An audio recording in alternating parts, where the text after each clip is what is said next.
There's a phrase in Hebrew that a grandmother taught her granddaughter in a moment of despair, simply saying, "Repeat this every morning for 21 days before any other word." The granddaughter obeyed, not because she understood, because she had nothing left to lose. And what happened at the end of those 21 days was not what she expected. It was something she would never have asked for because she would never have imagined it was possible. And to this day, she says that the greatest miracle was not the result. It was what happened inside her during those 21 days. I know this beginning sounds like a packaged miracle story to attract clicks. I understand that reading. And that's why I'm going to ask you to stay. Not for the promise of extraordinary results, but for the profound Kabbalistic teaching about why 21 days, why a specific phrase, why the morning, and why internal transformation always precedes and always surpasses any external transformation. Because Kabbalah is not a tradition of magical results. It is a tradition of real transformation. And the difference between the two is the difference between illusion and life. Tell me in the comments before we continue, have you ever repeated something consistently for a long period? A prayer, an affirmation, a practice? And did you notice what happened not just externally, but within you over that time? Write it down, because what I'm going to show you today will illuminate mechanisms that you may have already felt but never knew how to name. If you are not yet part of this community, subscribe now and activate the bell. Because what we build here together is a spiritual practice rooted in millennia of wisdom, not surface spirituality, but teachings that go deep and change real things. Let me tell the whole story, a family parable, the kind that survives because it carries more instruction than any intellectual argument. Imagine a young woman who had gone through 2 very difficult years. Not the kind of difficulty that has a clear name and an obvious solution. The diffuse kind, where several things at once were slightly wrong, slightly closed off, slightly out of place. Work wasn't great, but it wasn't terrible. Relationships were distant, but not broken. Money was tight, but not in collapse. It was this specific quality of stagnation that is sometimes heavier than a clear crisis, because in a clear crisis, you know what to fight against. In diffuse stagnation, you don't even know where to start. She went to visit her grandmother on a Saturday afternoon. The grandmother listened to her for a long time. Then she went to a room, came back with a small piece of paper where she had written a phrase in Hebrew, and said, "Every morning, before any other word, before coffee, before opening your phone, you say this phrase, out loud, standing up, for 21 days without interruption. If you forget one day, start again from the first day." The young woman looked at the paper. She asked for the translation. The grandmother translated, and the young woman fell silent because the sentence was so simple, so different from what she expected, that she didn't know what to do with it. But she obeyed. Not because she understood, because she was tired of understanding and staying in the same place. On the 10th day, she noticed that she was arriving at work differently. Not necessarily more excited, the work was the same, but with a different quality of presence. As if there were a thread connecting her to the day, instead of the day simply happening to her. On the 17th day, a conversation that had been stuck for months unlocked, not through dramatic intervention, but through a small gesture that she recognized in the moment as the right thing to do. On the 21st day, she woke up and realized that something had changed that she couldn't precisely name. Not the external circumstances, some improved, others were still in process, but herself. There was something more solid at her center, something that wasn't there before, or that was there but invisible. She went to her grandmother's house and said, "Something happened that I can't explain." The grandmother smiled and replied, "I know." Because the phrase doesn't change the outside world, it changes who encounters the outside world. So what is the phrase? Before revealing it, I need to give you the context that makes it understandable. Because out of context, it seems too simple for what it promises. And within the context, it reveals a depth that takes a lifetime of study to fully unfold. In Kabbalah, there is a concept called Tselem Elohim, the divine image. It is the central affirmation of the first chapter of Genesis, that human beings were created in the image and likeness of the eternal. Not a physical image. The Kabbalists were explicit about this. Spiritual image, the structure of human consciousness as a mirror of the structure of divine consciousness. The ability to create, to choose, to love, to know. These are the dimensions of Tselem Elohim. And there is a corollary to this principle that very few people hear articulated clearly. If human beings are created in the image of the eternal, then the way a human being relates to themselves is also, in some way, a mirror of how they relate to the sacred. a person who inhabits their own life with presence and respect for their own Tselem Elohim, who recognizes the sacred dimension of their own existence, creates a kli, a vessel, radically different from a person who inhabits their own life on autopilot, without recognition, without kavanah. And the phrase that the grandmother taught the granddaughter is exactly that, a recognition of Tselem Elohim at the most liminal and powerful moment of the day. The phrase is this: Modeh ani lefanecha, modeh ani lefanecha. I am grateful before you. But this is just the opening. The complete phrase is Modeh ani lefanecha melech chai v'kayam, shehechazarta binishmati bechemla rabba emunatecha. Modeh ani lefanecha melech chai v'kayam, shehechazarta binishmati bechemla rabba emunatecha. In Portuguese, I am grateful before you, living and eternal King, who has returned my soul to me with compassion.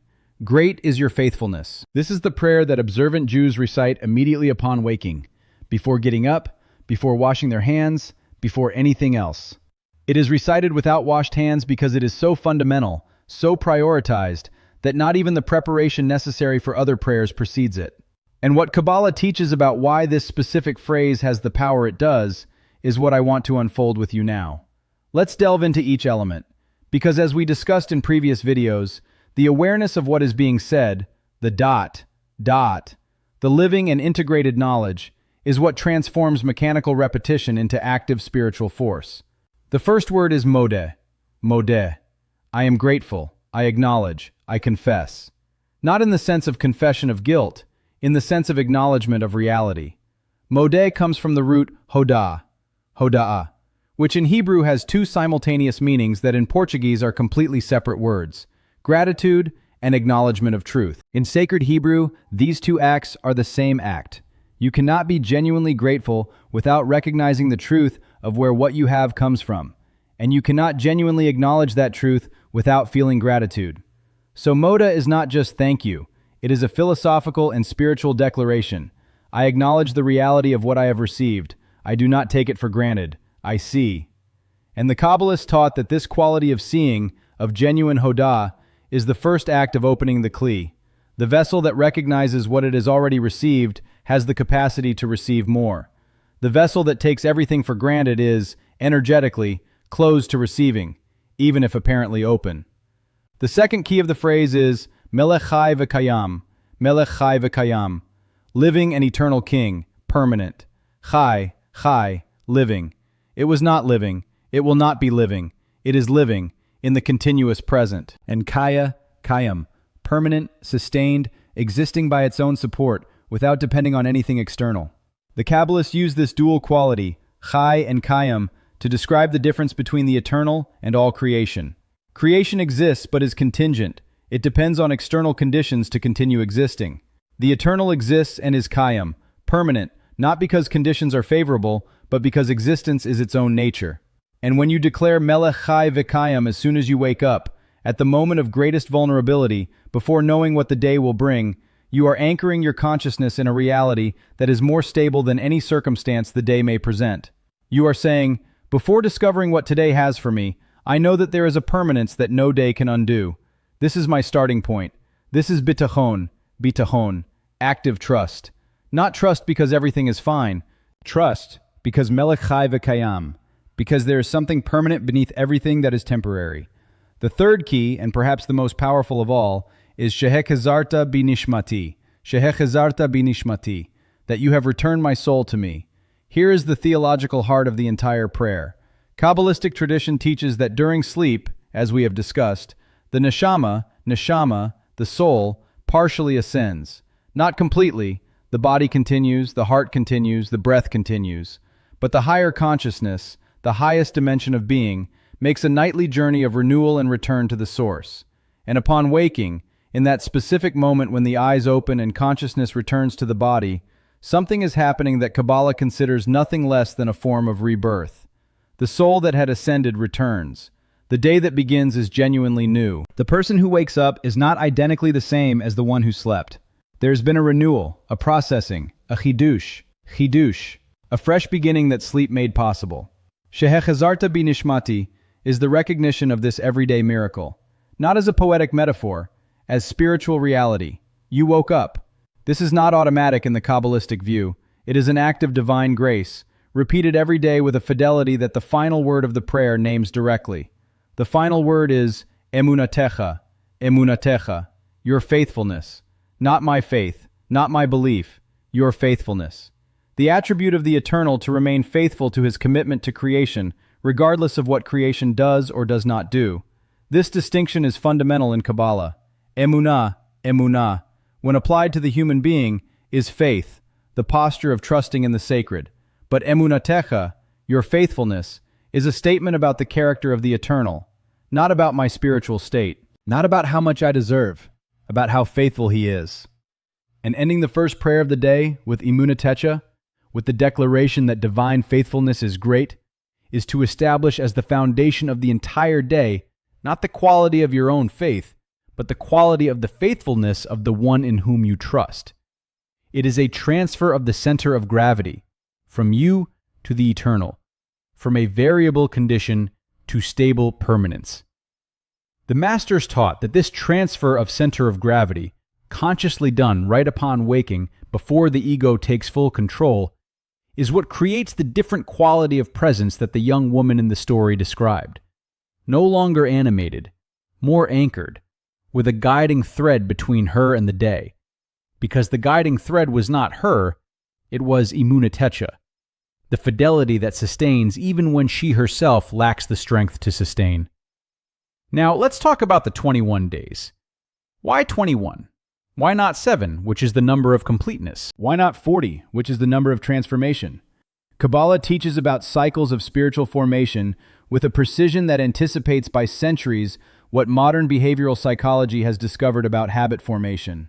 The number 7 represents a complete cycle, a sephirah, a week, a full turn. But a full turn is not enough to create what the Kabbalists called teva, teva, nature. In order for something to become nature, to become part of who you are instead of something you do, 3 complete cycles are necessary. 3 times 7, 21.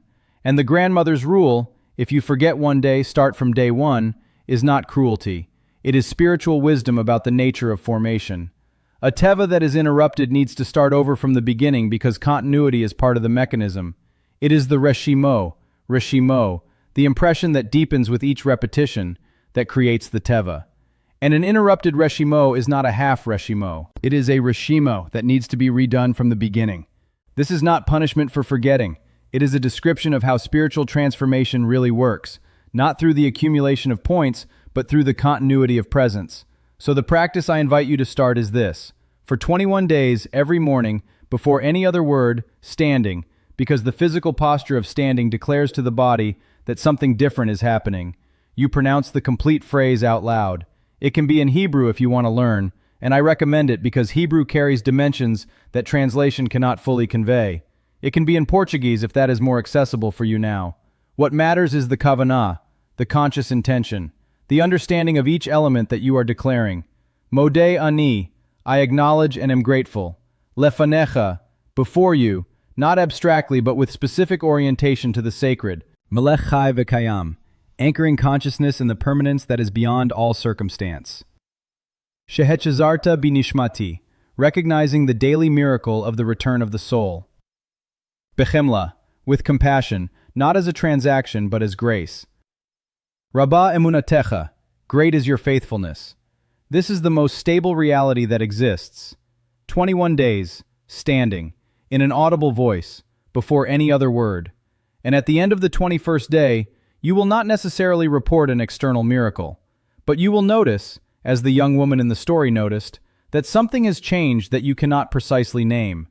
Something more solid at the center, something different in the quality of how you encounter the world, something that was not accessible before or was there but invisible, now present, now part of who you are.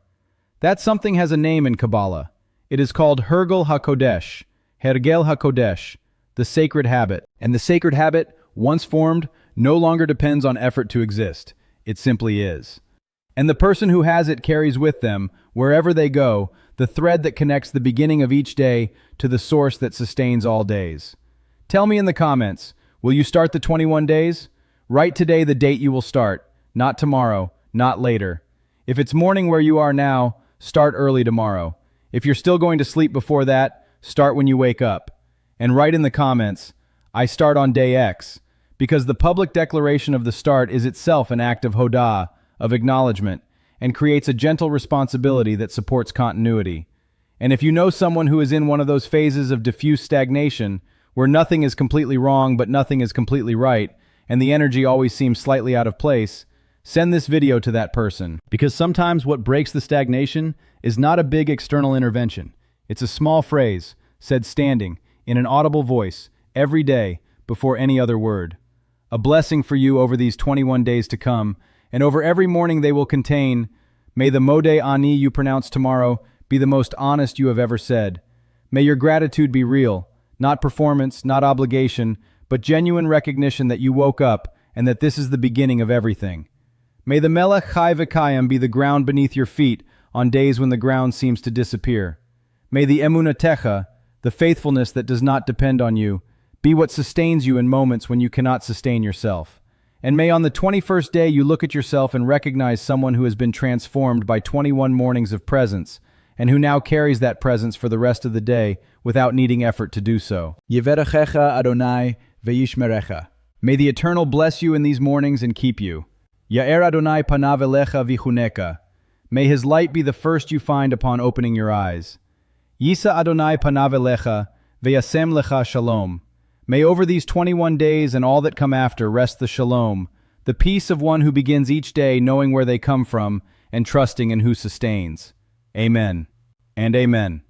In the next video, we will delve into the teaching that the Kabbalists called the most personal of all, the relationship between the letters of your name and the map of your soul's specific mission in this world.